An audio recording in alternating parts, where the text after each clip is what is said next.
Hola, ¿cómo estás? De nuevo en otra clase más para poder compartirte otras estrategias para fomentar la comprensión lectora de tus alumnos que tanta falta nos hace hoy en día. Lo que queremos compartir contigo es trabajar en esta parte de la empatía y en donde el alumno se tenga que poner en el lugar del personaje. Vamos a hacer preguntas esenciales sobre, por ejemplo, cuál fue el problema principal de la historia, cómo lo resolvieron, cuáles fueron las acciones que tomaron y después propiciar que el alumno se ponga en el lugar de ese personaje y entonces invitarlo a cuestionarse sobre qué acciones hubieran tomado ellos para poder llevarlo a cabo o resolver ese conflicto. Existe esta frase trillada que dice que nadie aprende en cabeza ajena y entonces creemos que hasta que no nos pasa no podemos plantearnos una nueva posibilidad de actuar ante algún tipo de situación. Entonces, este tipo de actividades no solamente van a propiciar la comprensión lectora de tus alumnos, sino que también van a ayudarte a trabajar la resolución de conflictos. Y esto quiere decir que por medio de un conflicto que alguien más está viviendo, por medio de analizar las acciones que tomaron para poder llevarlo al final o cuál fue el desenlace, bueno, eso te puede ayudar a cambiarles un poco el panorama y decirle, bueno, esto fue lo que el personaje hizo. En el caso, yo te ponía en otra clase anterior un ejemplo de Blancanieves, en donde Blancanieves, pues ¿cuál es el problema central? En que es envenenada por una manzana, porque una bruja le da una manzana que está envenenada, entonces se la come y ella pues cae y entonces se duerme, etc.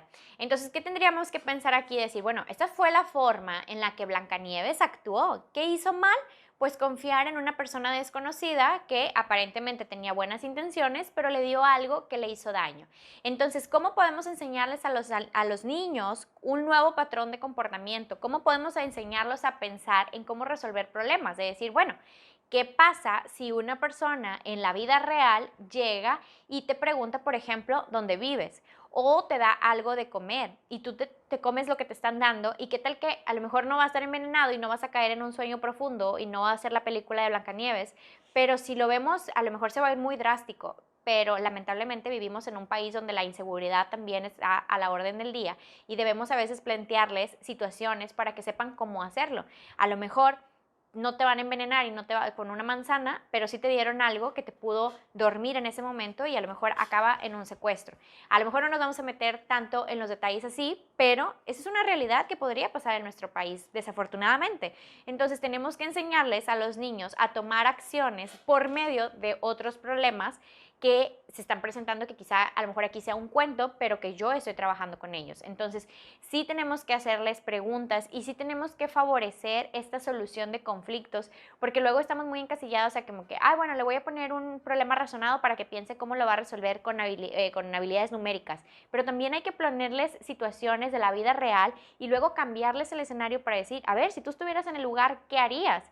Y entonces ahí puedes conectar el conocimiento previo que ya tenían sobre una situación, lo que ya hizo otra persona y posteriormente la nueva alternativa sobre la solución que tú le estás dando. Yo realmente sí creo que podemos aprender de los errores de los demás y si no como adultos, a lo mejor es un ejemplo muy absurdo y muy sencillo, pero yo creo que esto es algo que a lo mejor todos los que manejamos algún coche lo hemos vivido, en que tú vas manejando y de repente ves que un coche cae en un bache adelante de ti, inmediatamente cuando te toque pasar por ahí vas a tratar de sacarle la vuelta y no vas a tener que esperar a que te caigas en el bache para entonces decir, ay, tenía que haberle sacado la vuelta. O sea, te va a bastar con ver cómo el otro carro quedó golpeado con ese bache para que tú inmediatamente busques sacarle la vuelta. O si ves que todos le están frenando porque hay un bache ahí y están sacando la vuelta, tú vas a hacer exactamente lo mismo.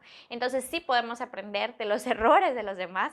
Lamentablemente nosotros aquí en Monterrey tenemos baches por todos lados, toda la ciudad, todas las calles tienen baches, entonces esto para nosotros es de la vida del día a día. Entonces sí podemos aprenderlo y con los niños también se puede hacer por medio de estas historias. Igual, trabajamos comprensión lectora, pero trabajamos también solución de conflictos. Otra idea que te puede servir mucho para aquellos niños y como para poder trabajar más esta parte de la empatía y de solución solucionar los problemas, es hacer que los niños puedan dramatizar la historia que acaban de leer y poniéndolos, o sea, que ellos puedan actuar, que puedan ser esos personajes, que puedan vivenciar la actividad. Te va a servir muchísimo, sobre todo con aquellos alumnos que quizá tengan algún problema de aprendizaje, que la parte de la lectura y de la escritura no necesariamente sean sus áreas más fuertes, pero que como quiera pueden comprender lo que está pasando gracias a este tipo de actividades que les pueden servir muchísimo a comprender de manera visual qué es lo que está sucediendo, tanto visual como auditiva, porque le pondrían audio y pues actuarían la obra que están tratando.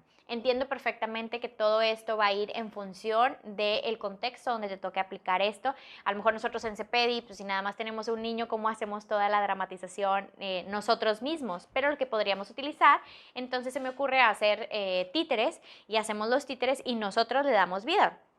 Tanto yo como su maestra de apoyo y al niño le vamos poniendo vida y nos dividimos a los personajes para poderlo dramatizar.